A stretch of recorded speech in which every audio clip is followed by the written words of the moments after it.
بسم اللہ الرحمن الرحیم۔ احمد امین بھائی نے ہمیں جوائن کیا۔ السلام علیکم ورحمۃ اللہ۔ احمد امین بھائی کیمرہ آن کریں، لائیو ہیں، آپ کہاں سے ہیں؟ اپنا سوال کریں۔ وعلیکم السلام ورحمۃ اللہ وبرکاتہ۔ سر میری آواز آ رہی ہے؟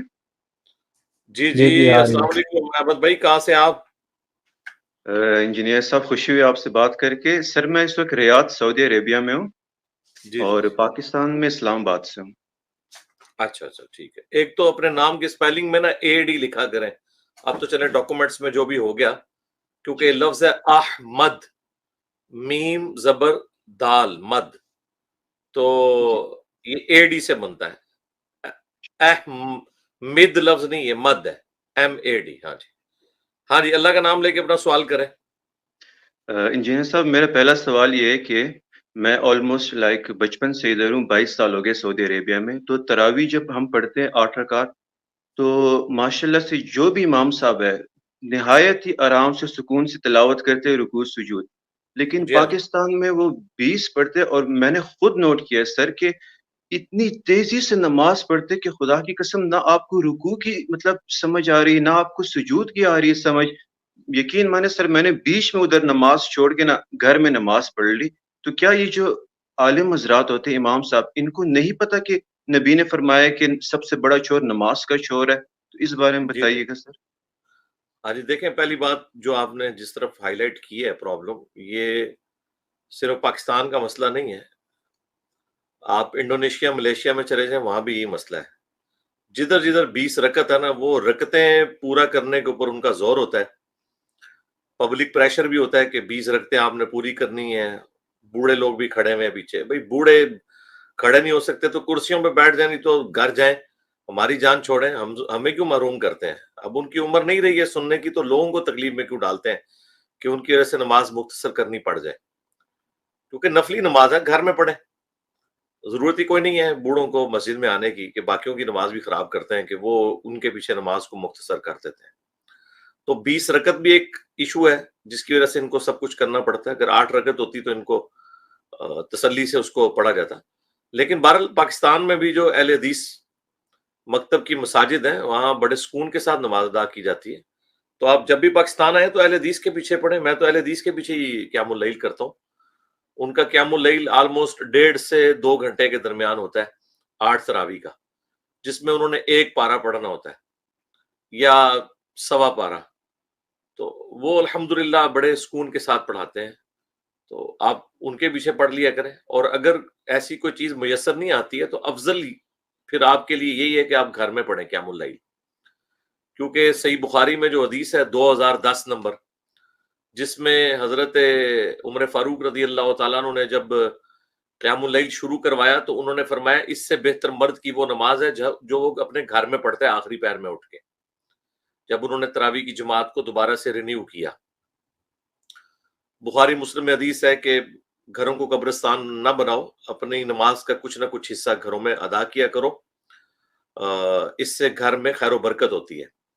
ایک اور حدیث ہے بخاری اور مسلم میں کہ نبی علیہ السلام نے فرمایا مرد کی سب سے افضل نماز جو فرض کے علاوہ وہ پڑھتا ہے وہ ہے جو اپنے گھر میں نفلی نماز ادا کرتا ہے، خواہ وہ سنت موقدہ کے نام پہ ہو، قیام اللیل کے نام کے اوپر ہو، تہجد کے نام کے اوپر ہو، جتنی بھی نفلی نمازیں ہیں ادر دین وہ 17 رکھتے ہیں جو فرض کی ہیں۔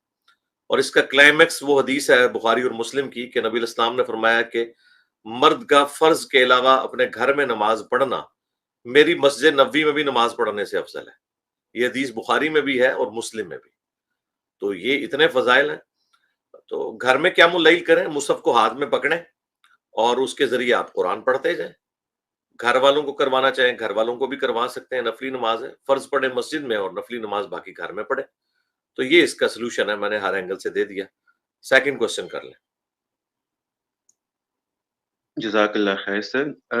انجینئر صاحب، سیکنڈ کوشچن میرا یہ ہے کہ تعویذ کے بارے میں اسلام میں کہ تعویذ لٹکانا شرک ہے۔ تو جو قرآنی تعویذ ہوتے ہیں تو وہ بھی لوگ جو ہے نا استعمال کرتے، اس کے بارے میں بتائیے گا۔ نبی علیہ السلام کے زمانے میں تو قرآنی تعویذات نہیں تھے، اسی لیے جو آپ کا فرمان ہے نا، جو ابن مسعود نے روایت کیا ہے المستدرک للحاکم میں، کہ جو تعویذ لٹکانا ہے نبی علیہ السلام نے اسے شرک قرار دیا، تو وہ ظاہر ہے ان تعویذات سے متعلق ہے جو شرکیہ اس زمانے میں چلتے تھے. جو قرآن کے تعویذات ہیں ان کے بارے میں تو آپ کو کوئی حدیث نہیں ملتی، لیکن چونکہ تعویذ لٹکانا خود ایک عمل نبی الاسلام نے پسند نہیں فرمایا، لہذا اسی پر قیاس اور اجتہاد کرتے ہوئے ہم قرآنی تعویذات کو بھی جائز نہیں سمجھتے. لیکن قرآنی تعویذات کو شرک نہیں کہنا چاہیے، ظاہر ہے قرآن کی آیات تو شرک نہیں ہو سکتی نا. قرآن کی آیت کو لکھ کے گلے میں لٹکاتا ہے تو ہم اسے بتائیں گے تم نے ایک غلط طریقہ اڈاپٹ کیا ہے جو کہ سنت طریقہ نہیں ہے. اس کو شرک نہیں کہا جا سکتا.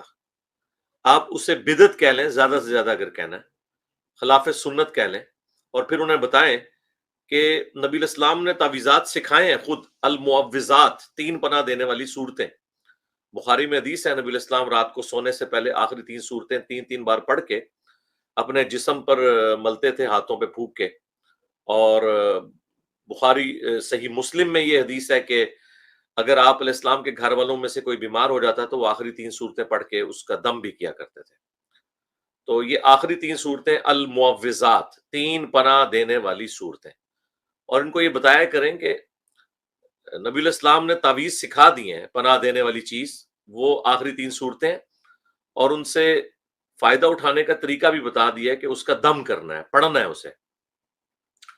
جیسا کہ قرآن میں ہے کہ سورۃ النحل میں شہد میں شفا ہے.